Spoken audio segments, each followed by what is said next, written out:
Hey everybody, it's Vince with Green Joe Coffee, and today I wanted to do a video on generators for the mobile application, coffee carts or coffee trucks.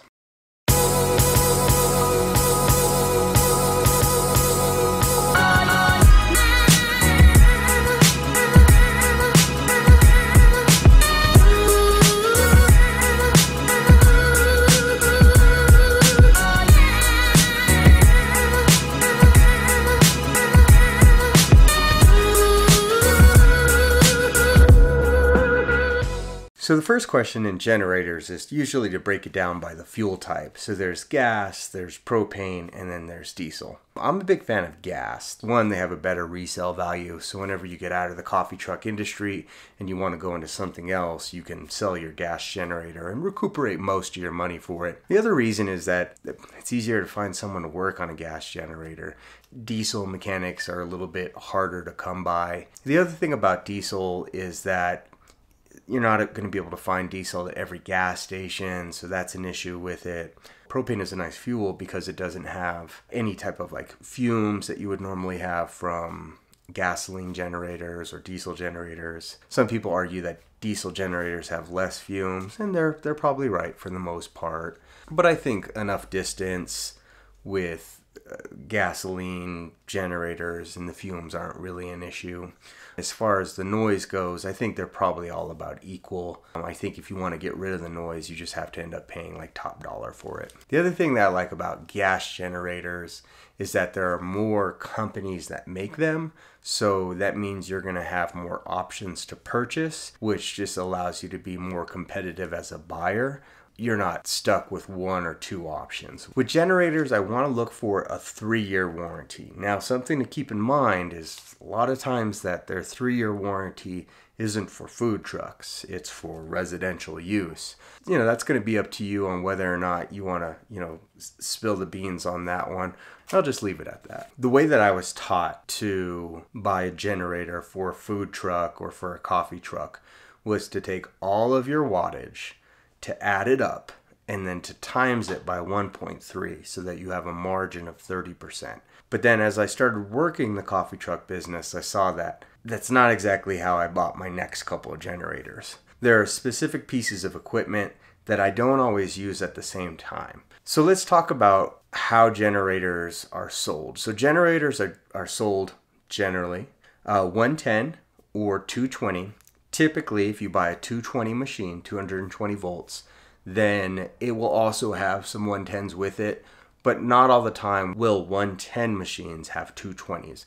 110 in the United States is just your regular household electric, but in Europe, your regular household electric is 220. Here in the United States, major appliances that we use a lot of electricity for, that's where we run 220, like our dryers, welding machines, espresso machines, anything that requires large heating elements, you're going to typically see that they're going to have 220 volts.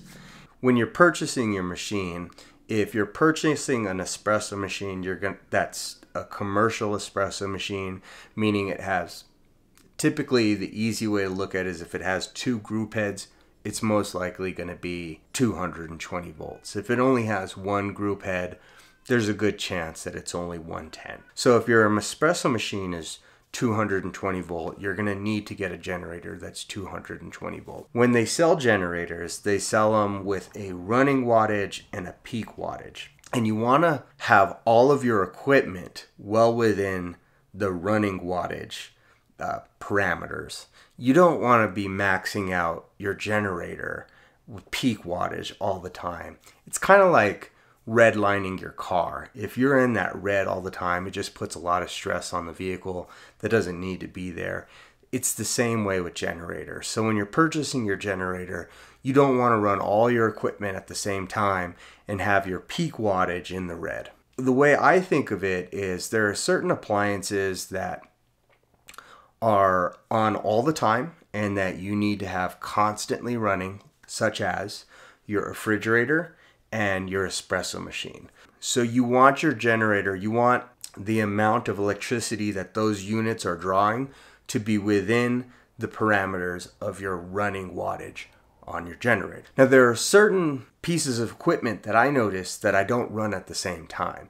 And a very good example of that would be my blender and my coffee grinder. And I rarely run those two at the same time. If I'm grinding coffee, it's to pull a shot, and then I'll take the shot, put it into the Frappuccino, and blend the smoothie or Frappuccino. But I noticed that those two machines don't run at the same time. And even if they needed to, I would just wait until one machine is not running. You don't necessarily need to add up all of your equipment and then have a generator that can handle the power of all of your equipment at once, because you don't run all of your equipment at once. For me, the way I do it is my hot water heater and my espresso machine and my coffee maker are my three largest pieces of equipment. The hot water heater I run in the morning before any coffee is made, any espresso is heated up, anything at all.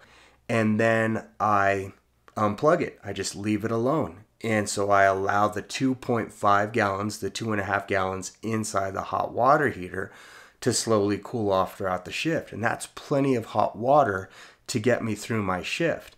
Now at the end of the shift, I might need to plug in the hot water heater again and make some more hot water from my sanitization sinks. But for the shift itself, I only need that 2.5 gallons. So there's no need for me personally to run the hot water heater my entire shift. The other thing is I make cold brew and I steam my cold brew, or I'll add hot water to my cold brew concentration to make my drip coffee. So I don't have a commercial coffee machine anymore. I started off with, like, the Bun commercial, they call them pour over commercials. They're basically the commercial coffee pot. But then when I started experimenting with my cold brew, I found that that was way better tasting than any other coffee I ever had. So it blew it out of the water. There was no question whatsoever that my cold brew coffee was a better tasting coffee when heated up than my commercial coffee maker was making. So it completely removes the need for having those wattage out of my generator. So at this point, I've now removed my hot water heater from the equation. I've now removed my commercial coffee pot from the equation. The only thing that I need to run throughout my shift is going to be my espresso machine, my refrigerator. And periodically, I do need to run my grinder and I do need to run my blender. But my grinder and my blender are not at the same time. I only need one of those to be part of the equation for the amount of energy that the generator is producing. All that being said, it keeps my wattage needs underneath 7,000, even with the 220 machine, because the 220 machine is about 4,000 to 4,500 watts.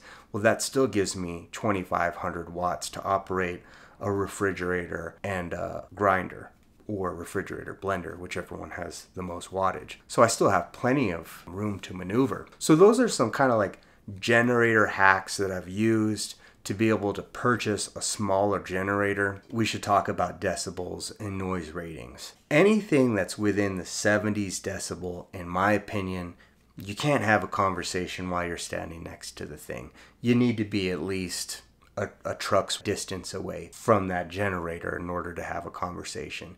Anything below 70, you can have a conversation next to it. At this point, Honda's the only generator that I know that makes a 7,000 watt generator that's below 60 decibels. But for one of those generators, typically you're going to pay $4,000 plus. They're beautiful generators, but they're very expensive. The other one that I was looking at that I like is the Westinghouse. That looks like a pretty promising generator. They have one that runs at 7,500 watts with a peak of 9,500 watts. Its decimal rating is 73 decibels. And right now they're going for $850. So that's a great deal. The other one that really caught my attention, and a brand that I have experience with in the past, is Champion. Champion's done me well so far. They make a lot of RV generators. They have one right now with 7,000 running watts and 9,000 peak watts. And that one only has 74 decibels. That's running for $850, and they do have a dual fuel option. So if you are interested in propane, they have one that runs off of propane as well as gasoline. I think Yamahas are good generators too. I've owned Yamaha generators and I have not been disappointed with those. So those have been very good generators to me so far. And those are probably the major brands that I like. I've had a Briggs & Stratton die on me, and so that's something I won't purchase again. I've had a Generac before, and that was a good generator. It was loud. It was a beast, but it was loud. I'm not necessarily recommending a brand. To me, I'm more recommending a gas generator, has a good running wattage, low decibels. If I were to pick right now, it would be the Westinghouse or the Champion. Both of them are neck and neck. My name is Vince. I'm with Green Joe Coffee Truck. We do sell an ebook, a do-it-yourself ebook on building out coffee trucks. Feel free to follow my YouTube page. I'm building out a coffee cart right now. I'll be doing another ebook on how to build coffee carts. That should come up on the website fairly quickly here. We also have a business plan for those people out there that are taking it serious. Maybe they want to get financing, or if they just want insider view from someone who's been doing it for a few years. I do have a business plan that I sell online. The website is www.greenjoecoffeetruck.com. And if you want a free ebook on how much my first coffee truck cost, then just put in /ad. It's in my menu under free. So I hope this helps, and thank you so much for tuning in.